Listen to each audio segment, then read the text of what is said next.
bastante retrasados. Buenos días a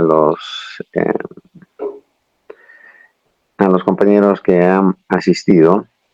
Veo que es la mitad nomás, ¿no? ¿Sí?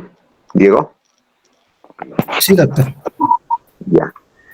Mira, estamos bastante retrasados. Pásame de una vez el registro de los 25 que tienes. Por favor, a los 25 que están, pongan presente en la asistencia, en el chat, pongan presente. A estos 25 que están, ya es las 7:10, que están presentes, les voy a adicionar un punto adicional sobre el primer parcial. ¿Ya, Diego? Ya está bien, doctor. Ya, todos los que están presentes ahorita, hasta las 7:10, tienen más un punto adicional en el primer parcial. ¿Ya?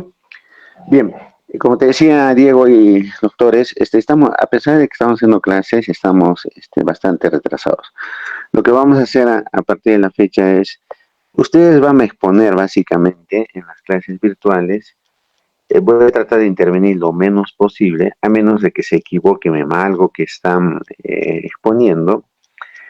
Y en la clase presencial voy a reforzar sobre vuestra exposición los temas más importantes o los temas prioritarios o principales sobre vuestras ponencias. ¿Sí? ¿Se entiende, Diego? Diego, ¿me escuchas? Sí, doctor, está con el micrófono, está hablando con el micrófono. Ya, ok. Entonces, como les vuelvo a decir, en estas clases virtuales los voy a dejar exponer. Como les digo, yo siempre estoy atento a lo que expone. Voy a intervenir a menos que cometan alguna equivocación o algún concepto equivocado. Y en la clase presencial voy a reforzar los puntos más importantes. ¿Ya? Entonces, en vez de entender, Diego empieza. Ya. Se me puede ver, ¿verdad? Sí, Diego. Ya. Bueno.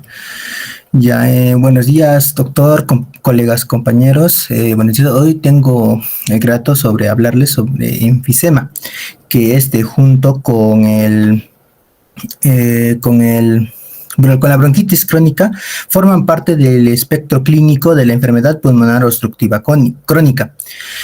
Y en muchos de los casos se puede observar superposición de los patrones del enfisema con combinaciones relativas que pueden variar de un individuo a otro.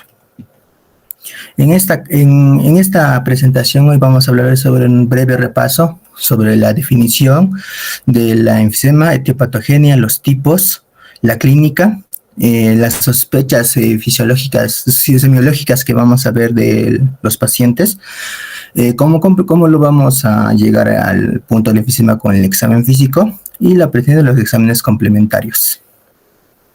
Ya, primero que todo, la enfisema. ¿Qué es la enfisema? También lo podemos conocer como el pink puffer o soplador rosado. ¿Por qué se lo conoce como soplador rosado? Porque mayormente en los pacientes que se les presenta la enfisema, vamos a ver que estos pacientes van a presentar una tez rosada, casi llegando al espectro de rojo. ¿Y por qué por eso es el rosado? ¿Y por qué es soplador? Porque por la alteración mayormente que ocurre del aumento pulmonar distal de los bronquiolos terminales con la destrucción de los septos de las membranas de los conductos alveolares, también de los sacos alveolares y los alvéolos, nuestro paciente va a tener una respiración rápida, se acelera una taquipnia, junto con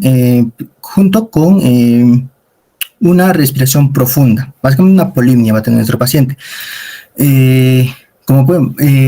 Básicamente el paciente va a estar teniendo mayormente esta característica, va a estar haciendo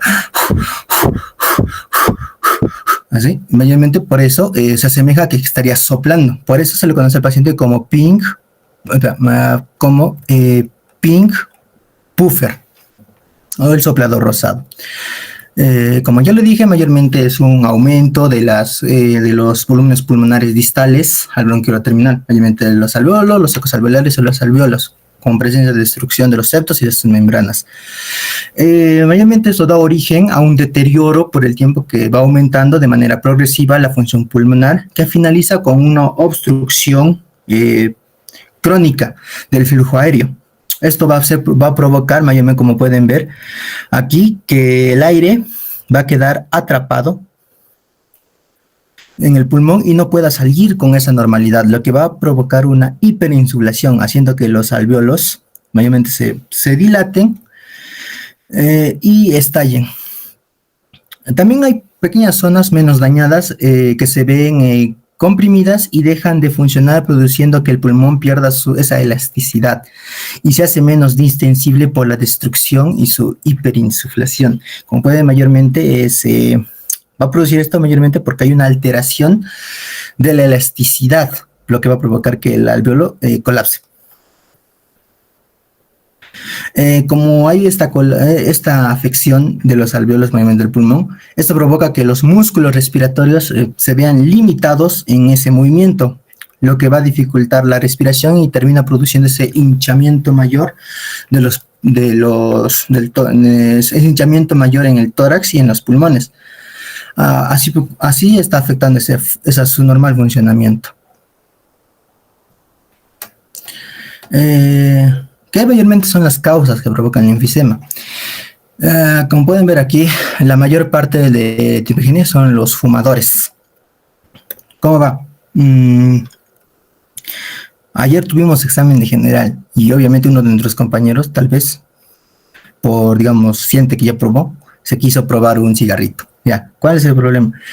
Normalmente entra el cigarro, el humo del cigarro entra a los pulmones y mayormente se protegen por la presencia de macrófagos que van a actuar aquí a nivel de los alveolos y van a fagocitar junto con la liberación de neutrófilos esta presencia del humo del cigarro.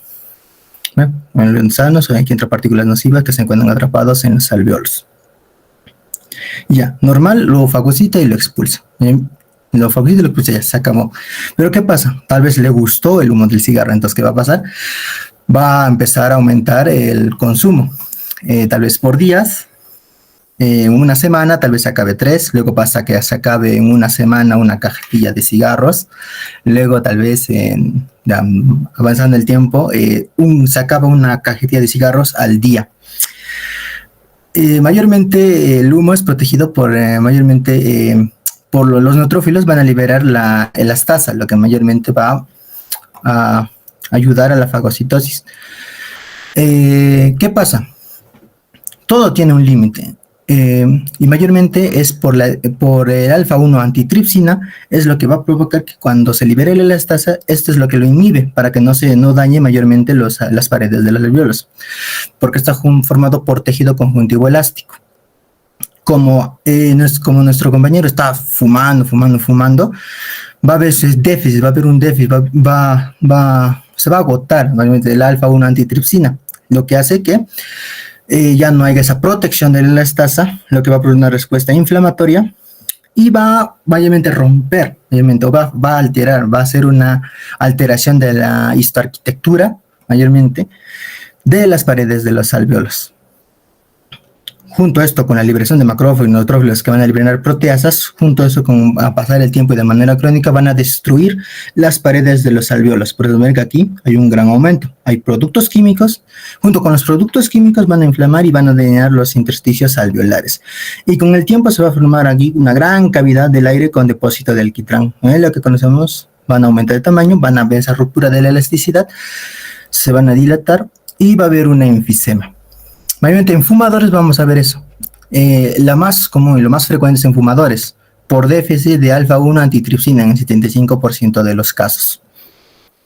Y aparte de que se rompen las paredes de los alveolos, también vemos que también va a haber un acortamiento. Como pueden ver, también se afecta la elasticidad de los bronquiolos terminales, lo que hace que ya no se expandan con normalidad y se queden como rígidos y como medio estrechos. Entonces, por eso es que el aire va a haber una difícil expulsión del aire, o sea, va a provocar que el aire se quede atrapado ahí en el pulmón y no pueda salir con esa normalidad. Eso es lo que va a provocar esa insuflación. Entra aire, pero va a ser difícil que el aire pueda salir con normalidad del pulmón. Luego tenemos otro que también medianamente frecuentes, las infecciones.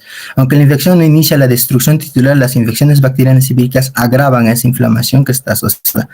Y en menor de los casos, en 15%, se encuentran pacientes homocigotos porque tienen de manera genética déficit de alfa-1 antitripsina. Nuestro paciente pudo nunca haber fumado, nunca haber fumado o tocado un cigarro, y le va a dar incluso el enfisema por ese déficit que tiene de la alfa-1 antitripsina, o incluso nunca haber estado expuesto a humo del cigarro. O también nunca haber estado no tener ningún frecuente de una infección bronquial ni broncopulmonar.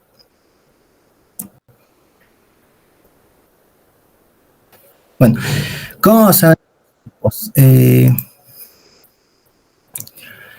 Los tipos, mayormente aquí es como vemos un ácido normal, mayormente. Los alvéolos están normales, mayormente acá, los alvéolos están normales, el conductos alveolares normales, los bronquiolos respiratorios también se encuentran estables, como un azulito, los bronquiolos terminales también. Acuérdense de esta imagen porque así es como se van a ver los tipos. ¿Ve? Tenemos 4 diferentes tipos de enfisema o de hiperinsuflación alveolar. Vemos bien, uno principalmente la sinodistal o paraseptal, el paracinar o panlobular, acinar proximal o centriacinar e irregular. El acinar proximal o centroacinar es el más común del enfisema. Mayormente se encuentra en zonas junto a lóbulos sanos vecinos también que están siendo afectados y comprimidos, y que abarcan mayormente el pulmón mayormente en la parte de los lóbulos superiores. Mayormente también se encuentran en los fumadores, mayormente habitual en fumadores. Y como pueden ver aquí, obviamente es el enfisema centracional, el más común, que se encuentra en los lóbulos superiores y en los segmentos apicales. Como lo dije, es el mayormente enfisema que se encuentra mayormente en el centro. Como dije, se presenta en grandes fumadores. Enfisema paracinar, que se afecta desde el nivel del bronquiolo respiratorio hasta los alvéolos, o enfisema distal. Se encuentra en zonas inferiores en los bordes anteriores del pulmón y se asocia a déficit de alfa-1 antitripsina. Enfisema acinar o distal, que deja múltiples espacios aéreos. Por esta ruptura va a haber múltiples espacios aéreos que varían de otros sanos que son desde 0.2 a 0.5 micrómetros, hasta mayor de 2 centímetros. Subyace a presentar muchos casos de neumotórax. Y en enfisema irregular asociado a cicatrización, mayormente presentado en focos pequeños, y en la mayoría de los casos son asintomáticos y sin relevancia clínica. Bueno, este es un cuadrito sacado mayormente de la patología estructural del Robbins y Cotton. Vamos a ver que había aquí lo que quiero mostrarles mayormente que en la mayoría de las alteraciones vamos a ver que, aparte de la bronquitis crónica, la bronquiectasis, el asma y la enfermedad de vías respiratorias pequeñas bronquitis van a atacar al bronquio, mientras que el enfisema ataca al acino, más principalmente en lo que más se encuentra y más en lo que se encuentra. En su modificación, la patología principal es el aumento del tamaño del espacio aéreo con destrucción de la pared. En la etiología vemos el más frecuente humo del tabaco, en fumadores, sino el más característico la presencia de disnea. Yo les voy a hablar un poquito más adelante. Aquí mayormente en la clínica, en la sintomatología. Lo que conoce la gente es la principal, la disnea. Principalmente lo vamos a ver solo de esfuerzo y de qué manera progresiva mientras más pase en el tiempo, se va a hacerse más continua hasta llegar a una disnea de reposo. Se manifiesta esto en el enfisema Eh, Más que en la bronquitis crónica, aunque ese es el síntoma más predominante aquí en el enfisema. También presentamos la presencia de insuficiencia respiratoria del paciente, a causa principalmente de la alteración de la ventilación perfusión del paciente con hipoxemia, y como ya les dije, mayormente como se está reteniendo mayormente aire aquí dentro, va a haber más difícil de borrar, entonces va a haber presencia de hipercapnia o mayormente CO2 en el organismo, se puede encontrar también a veces normal. También tenemos tos y expectoración, un poco menos intensa que en la bronquitis crónica. Trastornos de la difusión, ahí vamos a ver lo que va a provocar tanto la fatiga como nuestro paciente le presenta cianosis central. Mayormente ese trastorno de la difusión se ve mayormente cuando ahí está más avanzado en etapas tardías, por esa ruptura de los alvéolos. Y los signos, cianosis, como ya dije anteriormente, cianosis central que va a presentar el paciente, la presencia de la hipoventilación que se va a instalar de forma lenta y progresiva, dando lugar a una elevación como ya dije antes, de la presión arterial del CO2 con síntomas neurológicos, presencia de cefalea, somnolencias diurnas, confusiones, temblores, presencia de asterixis en el paciente y depresión neurológica por hipercapnia severa. Como ya dije, por la presencia de la hipoventilación de manera progresiva. En la inspección vamos a ver, mayormente pasando al examen físico, vemos la inspección. Lo más característico del enfisema va a ser que el paciente va a presentar la presencia de tórax en tonel o encifematoso, o tórax en forma de barril, mayormente. Que es un agrandamiento total del tórax, sobre todo en las partes altas. Como si nuestro paciente, vamos a ver, como si nuestro paciente estaría en una inspiración permanente, con presencia de una cifosis dorsal y una curvatura normal del esternón. También vamos a ver que nuestro paciente va a presentar una respiración rápida y muy superficial. La más característica aquí es que cuando vamos a hacerle una prueba al paciente de la expiración forzada, nuestro paciente al momento le pedimos que se siente recto y le pedimos que inspire de manera lenta y controlada. Luego le pedimos que expulse en la expiración el aire, como si nuestro paciente quisiera empañar mayormente un espejo. Así. ¿Qué pasa en estos pacientes con enfisema? Como pueden ver aquí en la primera imagen de manera lenta eléctrica y controlada. Y al momento de la expiración, al momento de querer botar todo el aire, va a tener de manera impulsiva y de manera así rápida, imprevista, con esa, una inspiración. Va a inspirar de manera precipitada. ¿Sí? Luego va a hacer. En la inspección, mayormente vamos a ver que va a haber tensión de los músculos respiratorios secundarios, mayormente el escaleno, el esternocleidomastoideo, el serrato anterior y los pectorales. Presencia también de tiraje supraesternal y a veces va a haber intercostales y tiraje clavicular. Momento de la respiración. También se va a observar el signo de Huber. Normalmente lo vamos a ver en la inspiración, que ocurre cuando la parrilla costal, que normalmente se desplaza ligeramente hacia arriba y un poquito lateral, va a haber un movimiento paradójico junto con la respiración, haciendo que este se vaya dentro de la caja torácica lateral inferior. Vamos a ver que va a haber un ángulo cefálico obtuso y cianosis central.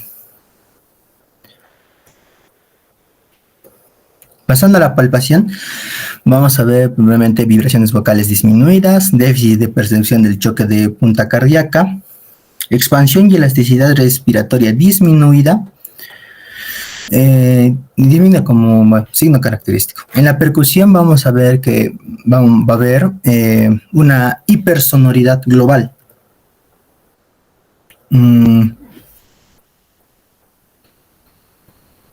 Va a haber una hipersonoridad global. A veces va a presentar como un timbre especial. Mayormente lo relacionamos a que estamos percutiendo una caja de cartón. Como estaríamos percutiendo una caja de cartón. Va a haber también descenso de la matidez hepática de la línea medio clavicular y un poco de pérdida de la matidez y reemplazada por una pequeña submatidez del corazón. Y en la auscultación vamos a ver una disminución del murmullo vesicular en ambos hemitórax con expiración prolongada. También vamos a ver gemidos, sibilancias y roncos que pueden modificarse con la tos. Presencia también creo de presencia de estertores húmedos que se modifican con la tos.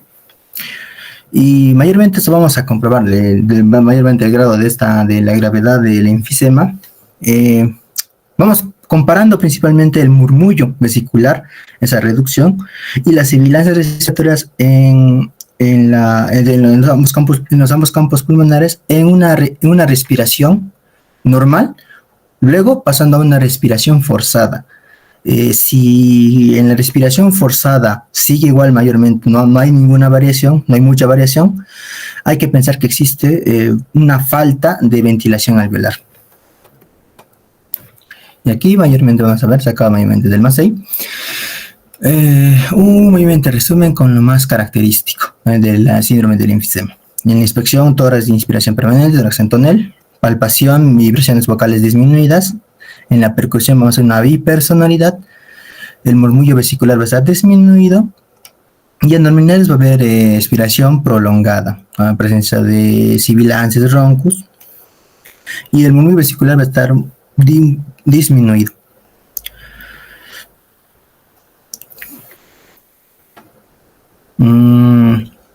Luego, los exámenes complementarios, obviamente que nos va a ayudar al diagnóstico. Vemos primero en la radiografía va a haber una hiperinsuflación pulmonar, como dije en tórax tonel, aplanamiento y descenso de ambos semidiafragmas, horizontalización de las costillas, con aumento de los espacios intercostales, mayor aumento, hiperclaridad pulmonar, ventilación de la silueta cardíaca en el frente del corazón, o un corazón en forma de gota. Puede observarse también presencia de bullas parenquimatosas y subpleurales, aunque eso también lo vamos a ver más claro cuando hablemos de una tomografía computarizada, que presenta mejor definición que la radiografía simple de tórax, pues nos va a permitir presentar eso, obviamente. Y el grado de la obstrucción del enfisema llevará a esa presencia de bullas. Y por último, la exploración funcional ventilatoria, que mayormente va a revelar una insuficiencia ventilatoria obstructiva y aumento del volumen residual, con leve disminución de la capacidad vital forzada. Y también la relación de volumen residual con la capacidad pulmonar total, que va a estar aumentada por incremento del volumen residual. Y ahí también vamos a ver que va a haber la relación de la ventilación-perfusión se va a alterar y va a haber un aumento de más zonas de espacio muerto y esto va a llevar a un predominio de destrucción vascular y septal. Y en conclusión, vemos que el enfisema se trata de un aumento irreversible del tamaño de los espacios aéreos distales al broncoterminal acompañada de la destrucción de sus paredes, mayormente de las membranas. Se comprometen los conductos alveolares, el alveolo y los sacos alveolares con destrucción de sus paredes, ya les dije, por el déficit de alfa-1-antitripsina. La causa más frecuente en pacientes con enfisema con antecedentes de tabaquismo y por último que provoca en pacientes un tórax voluminoso con la presencia de disnea como síntoma predominante. Es mi bibliografía, doctor.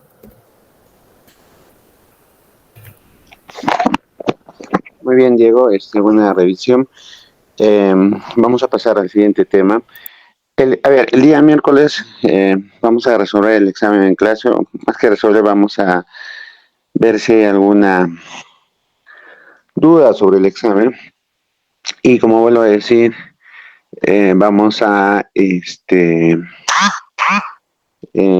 reforzar algunos puntos de lo que he expuesto Diego. ¿Se encuentra Rosalind? Sí, doctor. ¿Puedes compartir, por favor? Vamos a entrar en todo caso a lo que es el síndrome parenquimatoso pulmonar. Vuelvo a decir, doctores y doctoras, que eh, voy a tratar de intervenir lo menos posible, a menos de que esté un concepto totalmente errado. Y el día miércoles en la clase presencial voy a puntualizar algunos puntos sobre las exposiciones de los compañeros. Muy bien, Rosalía, inicia, por favor. Ya, compañeros, buenos días. Doctor, buenos días. Vamos a seguir con las exposiciones. Yo voy a hablar sobre síndrome parenquimatoso pulmonar, generalidades, y en específico sobre el síndrome de condensación exudativa. Primero vamos a hablar de lo que es el síndrome parenquimatoso pulmonar. Como generalidad vamos a encontrar de que el síndrome parenquimatoso pulmonar es el conjunto de lo que son signos y síntomas. En este caso, estos van a estar relacionados ya que van a tener una causa subyacente común para poder trabajar en lo que es el diagnóstico etiológico, ¿no? Es importante hablar también de lo que es el parénquima. En este caso, dentro de lo que es el parénquima pulmonar, vamos a encontrar dos principales, ¿no? Que son los alvéolos y los tabiques interalveolares.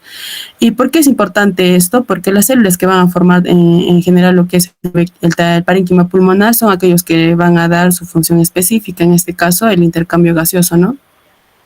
Al hablar de los alvéolos y el tabique interalveolar van a estar relacionados a lo que son síndromes específicos, ¿no?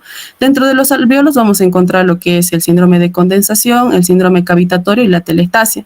Y dentro de lo que es el intersticio vamos a encontrar lo que son las intersticiopatías. Ahora, específicamente lo que son de los alvéolos vamos a encontrar, como ya les había mencionado, el síndrome de condensación, lo que es el síndrome cavitatorio y la telestasia. Y en el intersticio, las intersticiopatías.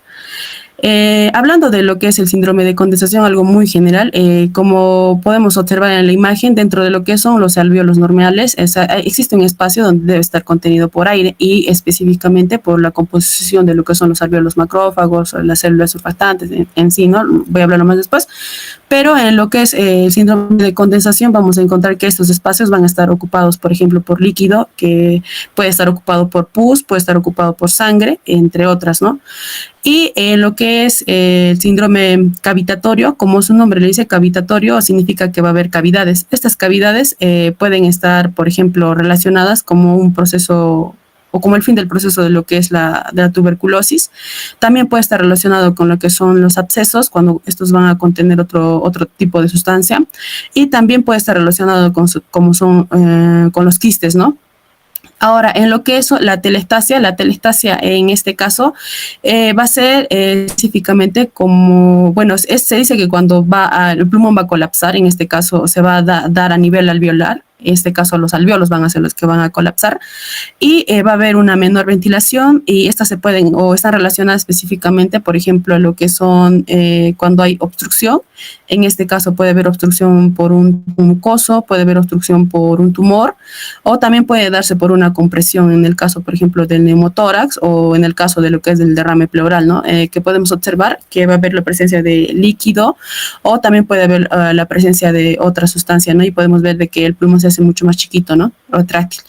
En el caso de lo que son las intersticiopatías, está relacionada más a lo que son lo que es la fibrosis, ¿no? O enfermedades intersticiales que van a afectar, en este caso, a ese nivel y podemos ver este compromiso. Ahora, vamos a hablar de lo que es el síndrome de condensación.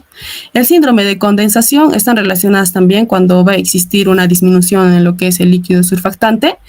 Vamos a encontrar dos tipos, en este caso un síndrome de condensación retráctil y no retráctil. Dentro de los retráctiles vamos a encontrar un derrame pleural.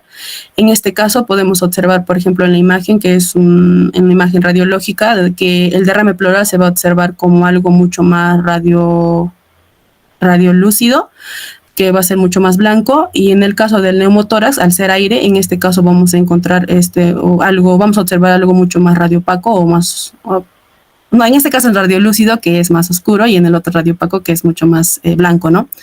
Ahora, en lo que es la fibrosis pulmonar, en la fibrosis pulmonar podemos observar cómo puede haber en este caso como algo mucho más difuso, ¿no? En lo que es la la radiografía. Ahora, está más principalmente lo que es el síndrome de condensación, los retráctiles están relacionados cuando los alvéolos van a perder lo que es el impedimento de apertura. Por el contrario, lo que son los síndromes de condensación no retráctiles están relacionados con lo que es que no va a perder en realidad la forma, ¿no? En este caso vamos a estar hablando de lo que son los focos tumorales o los procesos neumónicos, ¿no? Ahora, también es importante mencionar que dentro de todos estos se dice, ¿no?, de que en los no retráctiles, que los que voy a hablar más adelante, al no perder esa forma que va a tener, también no va a tener mucho impacto en lo que es, por ejemplo, el ruido respiratorio. Incluso en el neumónico las vibraciones van a estar incrementadas y también va a tener un ruido mucho más intenso o un ruido más rudo, ¿no?, que le dice. A ver. Ya. El síndrome de condensación exudativa. Un segundito, puedes reaccionar tu diapositiva. A ver, doctores, tenemos que tener en cuenta que el síndrome de condensación que nos está explicando Rosalind es básicamente la pérdida del contenido aéreo de lo que viene a ser el alvéolo, ¿ya? Hay que tener en cuenta que tanto el derrame pleural como neumotórax son síndromes pleurales, pero sí vamos a producir atelectasia, ¿no? En el caso por compresión. Entonces, al producir atelectasia va a haber la pérdida de el contenido aéreo. Por ejemplo, acá en el derrame pleural, vemos el derrame pleural y al comprimir el pulmón va a producir atelectasia. Hay que tener en cuenta que el síndrome de condensación, como vuelvo a decir, es la pérdida del contenido aéreo de los alvéolos, ¿no? Igual, en el caso del neumotórax, en la segunda imagen vamos a ver, véame ese muñón del pulmón. Debido al está comprimido y por lo tanto está atelectasiado. Lo mismo va a sufrir en la fibrosis pulmonar. Este proceso de cicatrización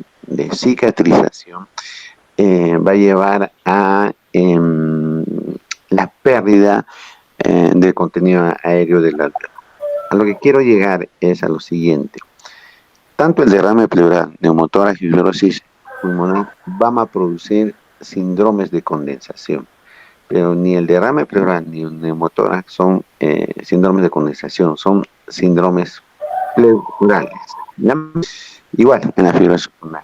Básicamente, cuando hablamos de condensación o de síndrome de condensación, estamos hablando de procesos como neumonía, tuberculosis, tumores que van a afectar el contenido aéreo del pulmón. Bien, continúa, Rosalind, por favor. Ya, doctor. Ahora vamos a hablar específicamente del síndrome de condensación exudativa. Este síndrome de condensación exudativa es caracterizada porque va a existir una acumulación en lo que es el exudado inflamatorio. En este caso es a nivel de lo que son los alvéolos pulmonares y lo que va a impedir específicamente una oxigenación sanguínea adecuada, ¿no? Dentro de estas podemos encontrar, por ejemplo, lo que son las neumonías bacterianas, las víricas, también pueden haber abscesos pulmonares, condensaciones pulmonares de las bronquiectasias, neumonías alérgicas, neumopatías alérgicas, tuberculosis, tumor pulmonar o infarto pulmonar. También vamos a hablar... Ya. Y ahora específicamente vamos a hablar de lo que es la neumonía. La neumonía es aquella que se considera, bueno, es una inflamación del parénquima pulmonar, en este caso por un exudado alveolar. Como podemos observar en la imagen, dentro de lo que son los alvéolos vamos a encontrar una lámina basal, un surfactante, las células alveolares tipo 2, específicamente el espacio alveolar. En el intersticio vamos a encontrar lo que es el endotelio capilar, vamos a encontrar también lo que son las células alveolares tipo 1 y lo que son los macrófagos.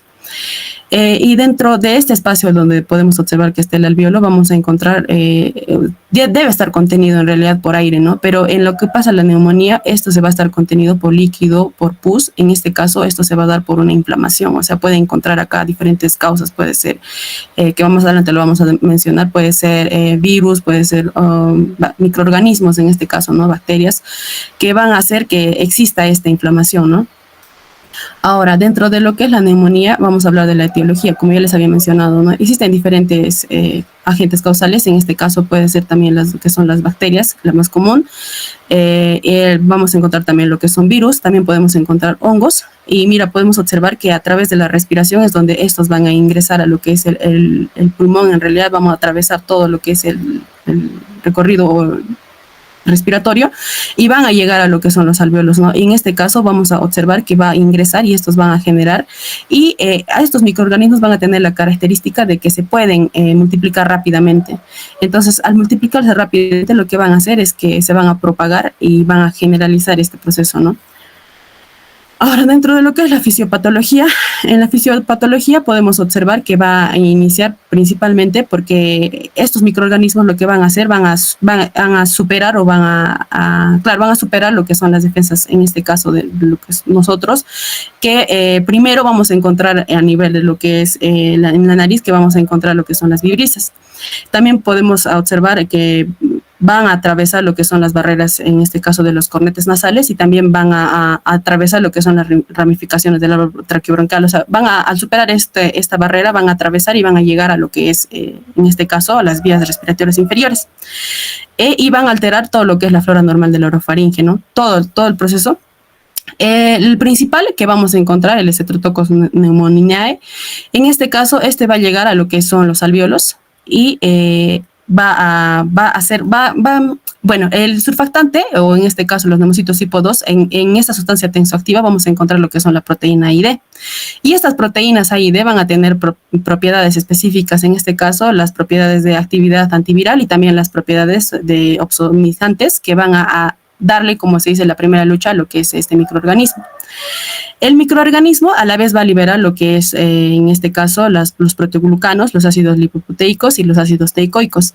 Esto lo que va a hacer es va a generar ese desorden que va a haber a nivel de lo que es, en este caso, los alvéolos, y se va a generar por dos vías. La primera vía, que en este caso es la vía clásica, que podemos observarla, y la que les mencionaba de la liberación de los proteoglucanos va a ser una vía alterna.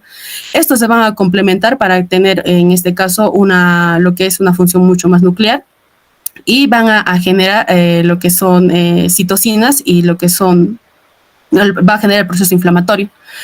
Y podemos observar de que, por ejemplo, en el caso de la neumolicina y en el caso del IgA, la proteasa, estos dos van a tener, no va a haber una completa integración de lo que son las proteínas A y D.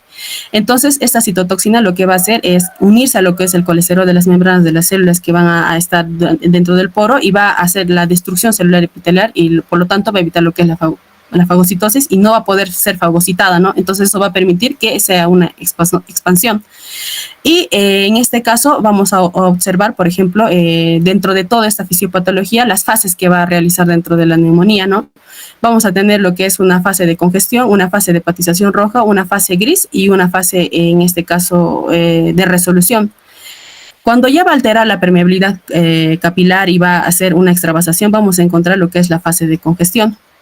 En este caso, esta fase de congestión lo que va a hacer es principalmente que esos lóbulos que van a estar afectados en lo que es la permeabilidad capilar se van a volver mucho más pesados, van a estar húmedos y van a generar una congestión vascular. En este caso, vamos a pasar a lo que va a denominarse un edema alveolar, ¿no? Al formar lo que son una congestión vascular y una acumulación de líquido, en este caso de contenido bacteriano. Va a existir también lo que es la fuga de eritrocitos, y en este caso a eso se le va a considerar como una fase de hepatización roja. Como el nombre lo dice, tiene que ser primero está con una característica que va a ser una de color rojo en este caso, porque estamos hablando de lo que son los eritrocitos, y va a tener una consistencia parecida a lo que es el hígado, por eso es que se denomina fase de hepatización roja. Ahora, cuando va a haber la destrucción de los eritrocitos, esta hepatización se va a convertir en gris. O sea, de lo que estaba en roja, ahora va a ser gris. El color es el que va a variar, ¿no? Pero la consistencia va a seguir parecida a lo que es un hígado. Y después vamos a tener, por último, cuando hay una fase ya de resolución, en este caso, cuando va a existir ya una eliminación específica de las bacterias, ¿no? Ahora vamos a hablar de lo que es la clínica. Primero vamos a hablar de lo que son las fases, como ya lo hemos hablado, ¿no? La congestión, la hepatización roja, la hepatización gris y la resolución. Ahora, lo que es hay dos clasificaciones. La primera, que es según la clínica, vamos a hablar de una neumonía típica y una neumonía atípica. La neumonía típica es aquella que va a comenzar de una forma mucho más abrupta y va a tener, por ejemplo, relacionada a lo que son cuando la persona está expuesta a lo que es el frío. Y se va a caracterizar también porque vamos a encontrar, al estar expuesta al frío, vamos a encontrar como primero el escalofrío, vamos a encontrar también la fiebre alta, el dolor torácico y también podemos encontrar la tos y la expectoración. La neumonía típica, en este caso, no se va a relacionar específicamente como todo el cuadro clínico de un síndrome de condensación, sino, como su nombre lo dice, es atípico. Va a estar principalmente relacionado con lo que es síntomas mucho más graves de los que comúnmente hemos encontrado, ¿no? Y en este caso podemos hablar de lo que es la otra división, que es según el contexto de infección. En esta vamos a encontrar la neumonía adquirida en la comunidad y la neumonía intrahospitalaria. Dentro de la neumonía intrahospitalaria vamos a hablar de lo que es aquella que está asociada a los pacientes que van a usar el ventilador, ¿no? La clínica en general está relacionada principalmente a lo que es fiebre, taquicardia, escalofríos, sudoración, fatiga, cefalea, mialgias y artralgias. En este caso, las mialgias y artralgias están relacionadas también con lo que es la neumonía típica, ¿no? Aparte de estar relacionadas con la neumonía típica. Ahora, en el examen físico podemos hablar de lo que es la inspección, la palpación, la percusión y la auscultación. En la inspección, en este caso, primero lo que podemos observar es lo que es la fascia neumónica, en este caso relacionadas, por ejemplo, con la cianosis. En este caso vamos a encontrar en lo que son mucosa, esclerética, también podemos encontrar en lo que son la oral, en la nariz, o sea, más relacionados con lo que es una cianosis central, ¿no?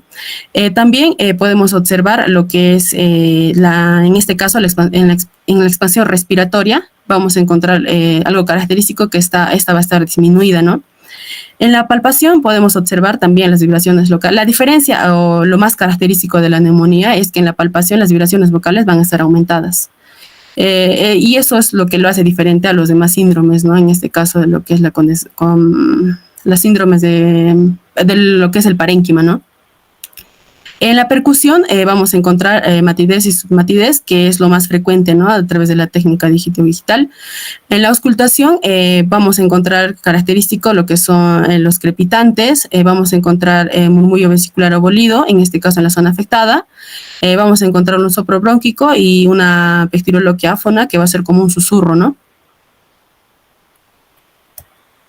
Ahora, vamos a hablar de lo que es, ya habíamos hablado del cuadro clínico en general, ¿no? Que podemos observar en una neumonía típica, pero ahora vamos a hablar de lo que es, en este caso, una neumonía intrahospitalaria, que, bueno, lo vemos comúnmente, ¿no? Cuando vamos a los hospitales, y una que va a estar asociada a lo que es el ventilador. Principalmente tenemos que recordar que la neumonía intrahospitalaria es aquella que va a ser ocasionada por un microorganismo mucho más resistente a las que comúnmente dan en la neumonía típica. En este caso, el paciente, lo principal que podemos observar es que va a tener una fiebre. En este caso, la temperatura va a ser superior a 38.4 grados Celsius. Centígrados. En este caso, también podemos observar lo que es la hipotermia, que en este caso va a encontrarse por temperaturas por debajo de los 37 grados. Y al principio va a ser como, no es específica, ¿no? Va a ser una causa no identificable, pero después sí. También es importante mencionarlo de que esta está relacionada con el tiempo de hospitalización. Al decir que es una neumonía intrahospitalaria, tenemos que recordar de que está relacionada desde el momento en el que el paciente ingresa al hospital, ¿no? Si el paciente ha ingresado al hospital, según lo que menciona, ¿no? De que tiene que haber pasado por lo menos 3 días después de que haya ingresado al hospital para que se pueda denominar una neumonía intrahospitalaria. Y se puede dar también hasta después de 6 meses de haber salido del hospital, ¿no? Puede llegar a tener una neumonía. En este caso también se le considera una neumonía intrahospitalaria porque el paciente ha adquirido este microorganismo y después ya, o sea, ha podido tener este proceso neumónico. Ahora, dentro de lo principal también lo que podemos observar es que vamos a encontrar lo que es un esputo purulento, ¿no? Un muco purulento o purulento mismo, como podemos observar, ¿no? Y este está especificado por el color del esputo que va a tener.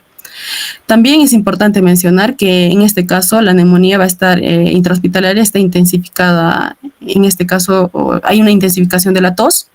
También podemos hablar de lo que es la taquipnia, la desaturación, podemos encontrar crepitantes, también podemos encontrar lo que es la disminución del pasaje del murmullo vesicular. Y en casos mucho más graves podemos observar lo que es que el paciente va a estar, va a perder lo que es va a estar como descompensado, ¿no? En realidad. Y también podemos observar lo que es la baja saturación de oxígeno, en este caso en la cenosis central, ¿no? El diagnóstico en lo que es la neumonía intrahospitalaria está relacionada principalmente al tiempo en el que el paciente ha estado internado o ha estado dentro de un hospital, ¿no? Y también lo que es la asociada al ventilador. En este caso, cuando el paciente está en un estado grave, el que va a usar en realidad el ventilador principalmente es una neumonía intrahospitalaria, ¿no? Porque al haber este proceso del uso del ventilador está más relacionada con esto. También vamos a ver lo que es principalmente el diagnóstico en general, ¿no? Vamos a encontrar el diagnóstico para neumonía típica, lo que es diagnóstico radiológico y laboratorial. En el diagnóstico radiológico vamos a encontrar el famoso o el signo que podemos característico, que es el broncograma aéreo. Y en el caso del laboratorial vamos a ubicar en el examen que es el BK, ¿no? Que vamos a ver sobre el esputo y el tipo de microorganismo que está afectando en este caso al paciente para poder la neumonía. Es importante también que en el diagnóstico vamos a hablar de lo que es la clínica, porque como les había explicado, está relacionada con una clínica específica, ¿no? Y al momento de hacer el examen físico también tenemos que recordar de que las vibraciones vocales van a estar aumentadas y es la única en la que vamos a encontrar este incremento de vibraciones vocales. Entonces es importante también mencionar esto para poder hallar un diagnóstico adecuado. Eso sería todo.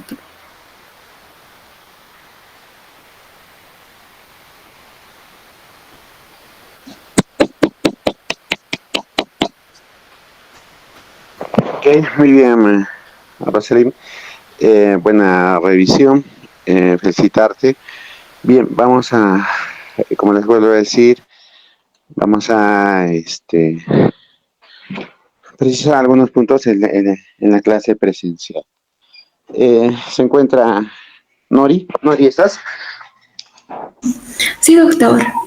Por favor, puedes compartir tu Voy a proyectar mi diapositivas. pantalla. Ya está bien, doctor.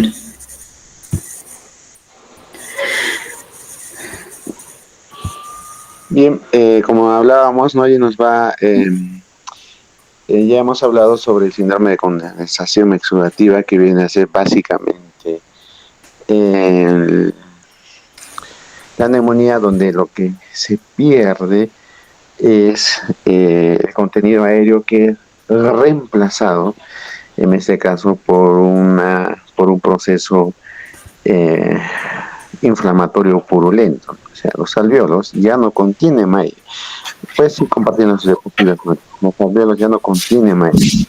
Lo que contienen va a ser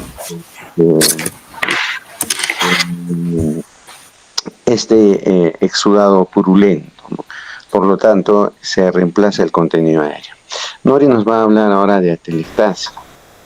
En la atelectasia también hay una pérdida de lo que viene a ser el contenido aéreo, pero en este caso el aire que había en el alvéolo desaparece, ¿no? Y las paredes alveolares se plegan, ¿no? Entonces nuevamente desaparecen del espacio aéreo. Empieza por favor, Nori. Por favor,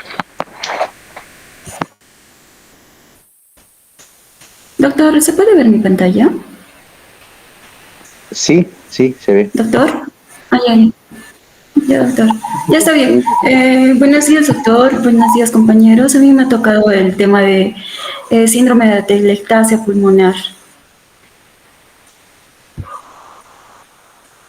Bueno, como concepto vamos a tener que la atelectasia, el síndrome de atelectasia pulmonar va a ser la reducción del volumen total o parcial a nivel de los alvéolos, bueno, en este caso del pulmón, y va a ser la extracción del aire que va a estar dentro de los alvéolos y esto se va a absorber hacia la sangre.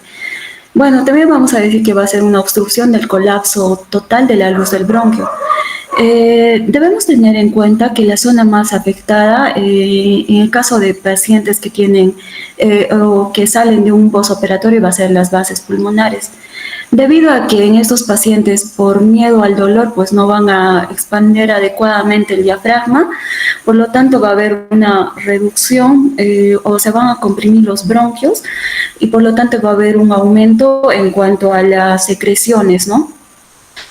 En cuanto a su etiología, una obstrucción bronquial va a ser por causas intrínsecas, por ejemplo, un tapón mucoso, un coágulo cuerpos extraños o tumores. En cuanto a la compresión, pues esto se va a dar por procesos extrínsecos, como son adenopatías, tumores extrabronquiales, aneurismas. También va a haber una pérdida de surfactantes, o en el caso de derrames pleurales que también van a producir una atelectasia.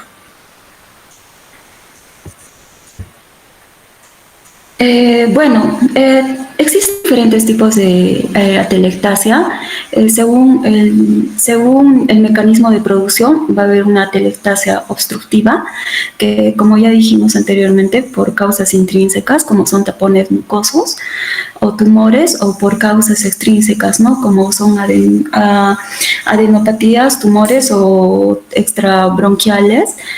En el caso de una atelectasia pasiva, pues esta se va a dar debido a que en la pleura va a haber un contenido tanto de aire como un neumotórax o líquido, como en el caso de un derrame pleural, lo cual va a producir el colapso pulmonar. En el caso de un proceso cicatricial, pues esta va a ser como una secuela de una tuberculosis o fibrosis pulmonar que también va a producir una atelectasia. En el caso de una atelectasia adhesiva, pues esta va a ser por una disminución del surfactante, el cual un surfactante lo que va a hacer es, ¿no? Como sabemos, va a reducir la tensión superficial en el interfaz entre el aire y el líquido, lo cual va a evitar el colapso pulmonar, pero como en este caso va a haber una disminución de estos surfactantes, pues va a producir una atelectasia. Según el volumen pulmonar comprometido, pues en una atelectasia va a haber una disminución del volumen del hemitórax afectado, va a haber una elevación del diafragma, va a haber un desplazamiento hacia el lado afectado del mediastino y también va a haber una elevación de las cisuras, va a haber una hiperinsuflación compensadora homolateral o contralateral y va a retraerse las costillas, ¿no? En cuanto a su sintomatología, los pacientes pueden ser asintomáticos, como también pueden presentar síntomas. En este caso va a presentar disnea, tos o dolor torácico, entre otros. Ahora, si la sintomatología es rápida, pues va a haber en este caso va a ser en atelectasias posoperatorias, o en caso de que sufra de tapón mucoso o cuerpos extraños. Cuando la sintomatología va a ser lenta, pues estas se van a dar en caso de estenosis neoplásicas, o si esta sintomatología va a ser como una obstrucción gradual, va a faltar los síntomas anteriores que les acabo de mencionar, salvo estos pacientes van a presentar, ¿no? Disneas en diferentes grados. Y una atelectasia aguda, pues el dolor se va a presentar en el lado lesionado, va a haber disnea, fiebre, taquicardia, insuficiencia respiratoria, así como cianosis y una descompensación hemodinámica por la hipoxemia, y si este bronquio va a estar obstruido y se va a hacer grande, ¿no? La obstrucción. En cuanto a las complicaciones clínicas, los pacientes van a presentar hipoxia e insuficiencia respiratoria. ¿Por qué la hipoxia y la insuficiencia respiratoria? ¿No? Como va a haber un colapso a nivel pulmonar, pues no va a haber un intercambio de gases de forma adecuada, y por tanto también va a haber una insuficiencia respiratoria, lo cual va a afectar también a nivel de todo el cuerpo, ¿no? Entonces, por eso es que van a sufrir insuficiencia respiratoria. En cuanto a la neumonía, un carcinoma broncogénico por obstrucción también va a hacer que se colapse el pulmón, por lo tanto va a haber un aumento en cuanto a las secreciones, esto va a ser un foco de infección, y lo cual va a pasar a una neumonía, ¿no? En cuanto a una crisis asmática, pues pacientes que ya son asmáticos y desde ya presentan una atelectasia, ya sea por un tapón mucoso, pues estos van a agravarse y van a pasar a una crisis asmática.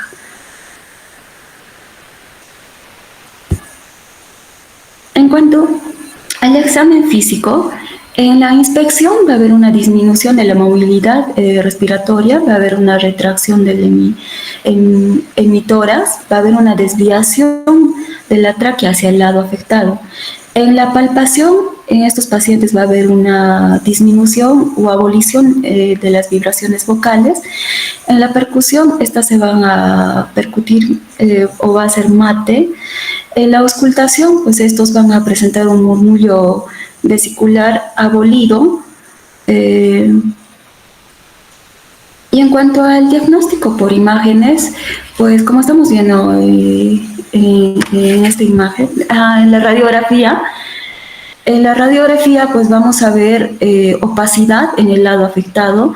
Como dijimos, ¿no? Va a haber una elevación del diafragma, el mediastino también se va a desviar hacia el lado afectado.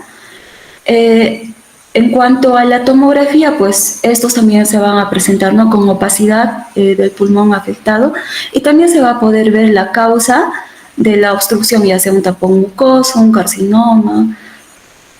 En cuanto a la broncoscopía, lo mismo, ¿no? Se va a ver el pulmón colapsado, también se va a poder ver la causa de esta obstrucción, y nos va a permitir su biopsia. Doctor, eso sería todo de mi tema.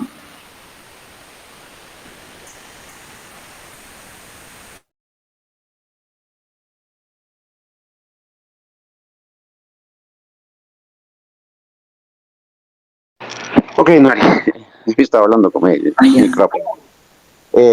Bien, este, em, vamos a, como les vuelvo a decir, ampliar en la clase presencial. Hay que recordar que la atelectasia, como les vuelvo a decir, es la pérdida del espacio aéreo.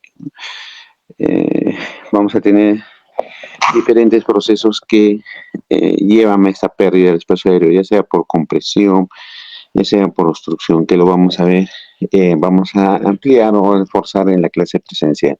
Está Ana Gabriela Ligas. Doctor, buenos días. Sí. Buenos días. Entonces, continuando con estos procesos de pérdida del espacio aéreo, vuelvo a decir, el reemplazo del contenido aéreo del alveolo por otro elemento, hemos visto que en el síndrome de condensación es un elemento purulento, es una secreción inflamatoria purulenta. En la atelectasia no es reemplazado, simplemente el aire desaparece, y ahora nos va a hablar Ana Gabriel sobre lo que viene a ser el tema de los lo que viene a ser la opacidad pulmonar segmentaria por pérdida de volumen, ¿no? Empieza, por favor, eh, Ana.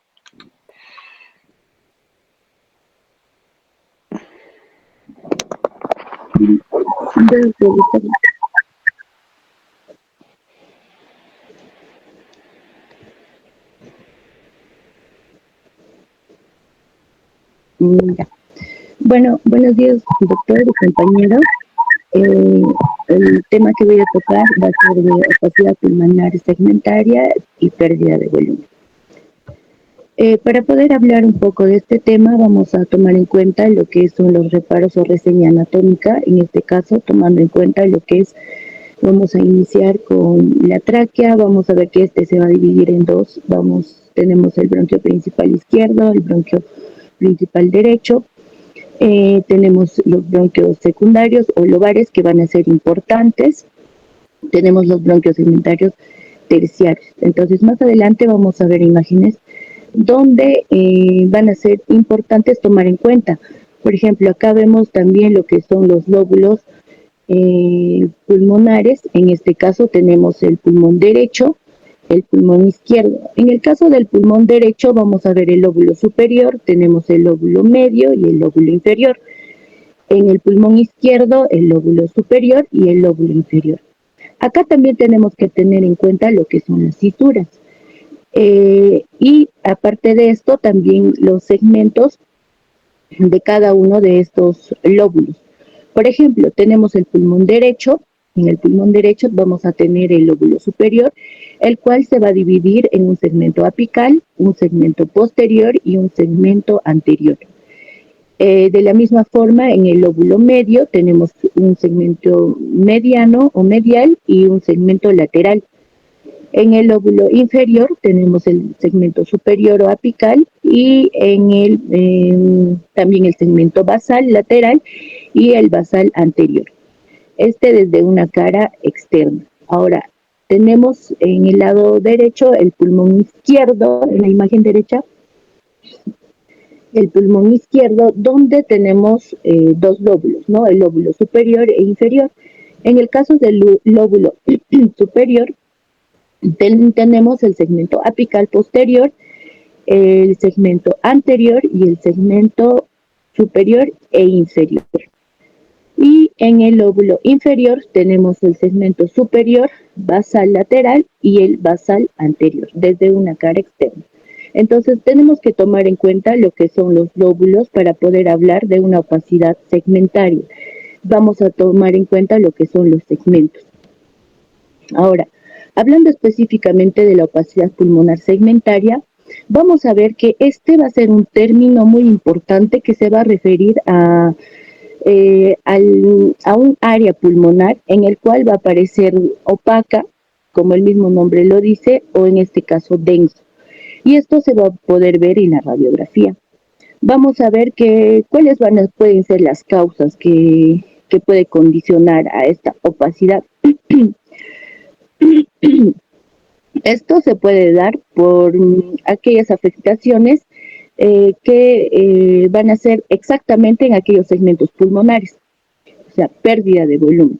¿Y en qué patologías o qué afectaciones se puede dar? Esto se puede dar, como ya hemos visto en las exposiciones, en atelectasia, se puede dar en consolidación, también se puede dar por presencia de fluidos y en algunos otros casos también por tumores. Adicional a se puede dar por cuerpo extraño en caso de obstrucción o taponamiento en cuerpo extraño, o también se puede dar en derrame pleural también. Entonces, ¿qué es lo que vamos a ver? Ana, ¿puedes prender tu cámara, por favor? Sí, está prendido, doctor. Ok, ya. Continúa, por favor. Ya, doctor, muchas gracias. Bueno, como decía, vamos a verlo en atelectasia, tenemos en consolidación. Ahora, como se puede ver en la imagen, tenemos que tomar en cuenta lo que es una radiografía normal para que posteriormente podamos ver las variantes y la diferenciación que esta se puede dar. En esta imagen, como podemos ver, va a ser una radiografía normal, donde se puede observar todos los reparos de forma simétrica. Vemos también el corazón, vamos a ver el borde cardíaco, tenemos también lo que es el hemidiafragma. Entonces, todas estas variantes las vamos a ver más adelante, pero con patología. Ahora, vamos a ver la afectación del lóbulo superior derecho. Hablando específicamente de la atelectasia, vamos a tener signos importantes como vemos en el cuadro.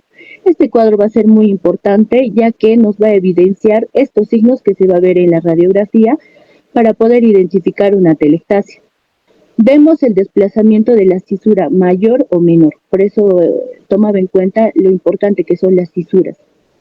Ahora, vamos a ver también el incremento de la densidad en la porción atelectásica del pulmón, desplazamiento de las estructuras móviles del tórax, es decir, el corazón o la tráquea se van a desplazar, también el hemidiafragma. Tenemos la hiperinsuflación compensadora de los segmentos o lóbulos ipsilaterales no afectados o del pulmón contralateral. Entonces, en cada una de estas imágenes vamos a ver cada una de estas características. Vemos en la primera imagen que es la afectación del lóbulo superior derecho, donde esta atelectasia se va a dar por un adenoma intrabronquial y como se puede ver en la imagen, como podemos ver aquí, vamos a tener la cisura menor que se va a desplazar superiormente y este desplazamiento va a ser hacia la derecha. Ahora, tenemos también la afectación del lóbulo superior izquierdo. En este caso, vamos a ver que esta afectación se va a dar por el carcinoma de pulmón y tenemos el arco aórtico claramente visible, ¿no? Tenemos adelante, aquí vamos a tener otro ejemplo. En este caso tenemos la afectación del lóbulo medio derecho, el lóbulo medio derecho, donde la atelectasia del lóbulo medio derecho vamos a tener una vista frontal en la imagen A y una vista lateral en la imagen B. Vamos a ver que acá se va a mostrar un incremento de la densidad, la flecha, como podemos ver acá, la flecha blanca, el borramiento del borde derecho normal del corazón, aquí, como se puede observar, y también vamos a ver la cisura menor desplazable hacia abajo. Esto se va a ver acá. Y también vamos a ver una cisura mayor ligeramente hacia arriba. Algo importante que también tenemos que ver aquí, siempre van a ser los hemidiafragmas, ¿no? En este caso está normal. Lóbulo superior izquierdo. Acá vamos a ver que en esta radiografía se va a dar por el carcinoma, afectación del carcinoma en el bronquio del lóbulo superior izquierdo y esto se va a dar por obstrucción completa del mismo bronquio. Como se puede ver claramente, acá vamos a ver que el hemidiafragma, que es uno de los signos que tenemos que ver, está a la misma altura. Y eso no se debe de dar, ¿no? El derecho está a una altura superior a diferencia del izquierdo. Ahora también vamos a ver una masa con densidad de tejido blando, como se puede ver. Y tenemos en la segunda imagen lo que es atelectasia delimitado por cisura mayor estirada hacia adelante. Acá, ahí se puede observar. Ahora, en el pulmón izquierdo, afectación netamente, ya no vamos a hablar solo de lóbulos, en este caso va a ser la afectación del hemitórax completo izquierdo. En este caso, como se puede ver, no vamos a ver el reborde o el borde cardíaco, como se puede ver aquí, no se observa. Vamos a ver la opacidad completa y también vamos a ver que vamos a tener un desplazamiento hacia la zona afectada, como se puede ver mediante la sonda, que es una referencia que nos da el libro. Y en el pulmón derecho, de la misma forma, ¿no? Afectación total del pulmón derecho. En este caso vamos a ver la atelectasia del pulmón derecho, opacificación completa de todo lo que es el hemitórax.